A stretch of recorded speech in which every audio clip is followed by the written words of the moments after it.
Another day, another budol.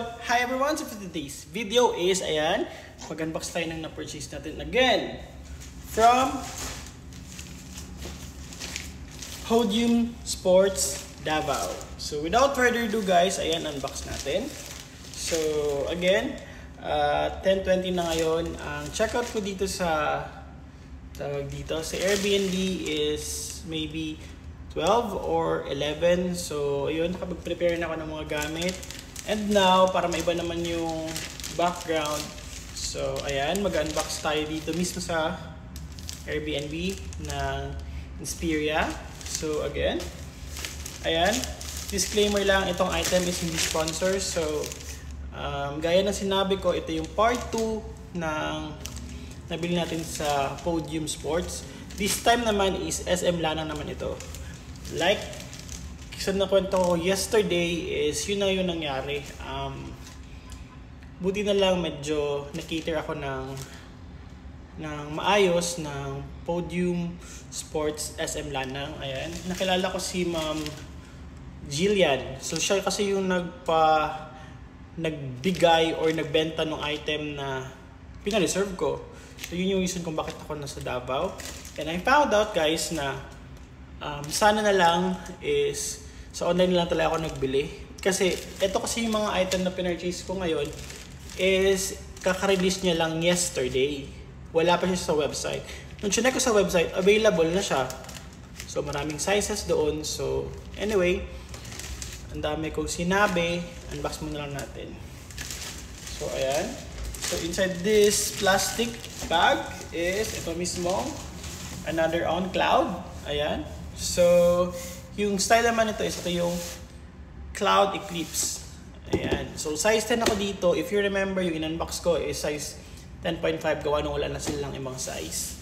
So, literally, ang size ko talaga is 9.5. But, pag sa running is 10 yung kinukuha ko. But, okay naman pala yung fit nung 10.5. So, medyo tawag dito. Medyo kunalma ako that time nun. So again, unbox natin to. Yung colorway pala na pinili ko si itong Rock Lima. Ito yung kaka-release niya lang yesterday. Yung mga ibang kasi, kagaya nung aking Cinder Fog, kaka-release niya lang din kasi kahapon. So unbox natin. So inside this box is, ayan, ganun pa rin yung nakalagay, nakasulat. Same box, same paper something. And ayan. So wait, magkano ko? Wait lang. Ganito ko na lang siguro muna.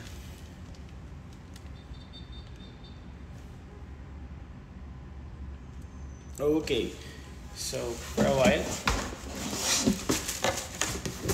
nabili ko to sa halagang hindi ako nabigyan ng resibo nung Podium ng Bahada. Pero yung Eclipse, nabili ko yung Eclipse sa halagang 9,890. Ayan. So, Rock Lima 10. So, yung resibo lagay natin dito. So, again, unbox natin. By the way, I'm wearing the Louis Vuitton sports collection nung kanilang, ano ba tawag dito? Ito kanilang yung jersey something. Nakakatawa lang kasi if ganito, pag hindi kasi ito naka-mirror, so, ito mismo yung nakasulat. And especially sa likod. Ayan, yung tag niya mismo, yung tiketa niya dito. Nakalabas kasi. Baliktad kasi yan. Pero dito, gawa nung is, hindi siya baliktad pag nakikita niyo. So, ganun talaga yung style niya. And I'm wearing the, tawag dito, Uniqlo na shorts and the Bass Pro Shops na nabili ko sa TikTok. So, ayan. So, unbox natin. Again. May masabi lang, di ba? So, maybe ito, ngayon, ito yung susutin ko or yung isa, yung susutin ko pa uwi ng Jensen. So, again, ito siya mismo. Sheesh, dapat yung sabihin ko. Ito siya mismo. Ayan. Ito yung mismo shoes. Ito yung pair niya. Yun lang yung laman. If you compare the Monster na On Cloud mas malambot itong Cloud Eclipse.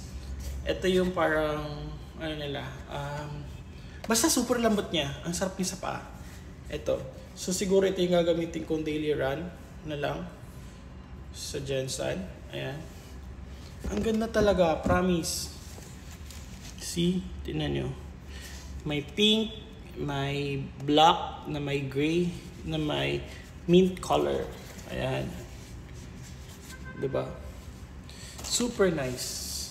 Yung mga on cloud pala dito sa Davao, ang ginagawa nila is hindi nila pinatatakbo. Ginagawa nila for daily shoes lang.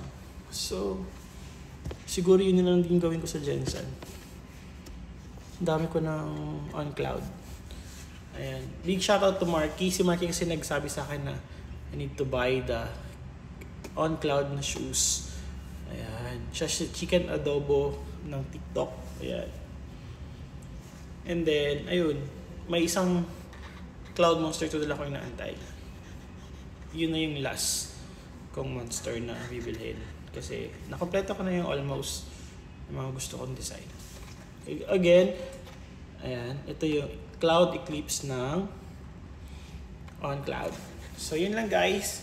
Thank you for watching. Peace out.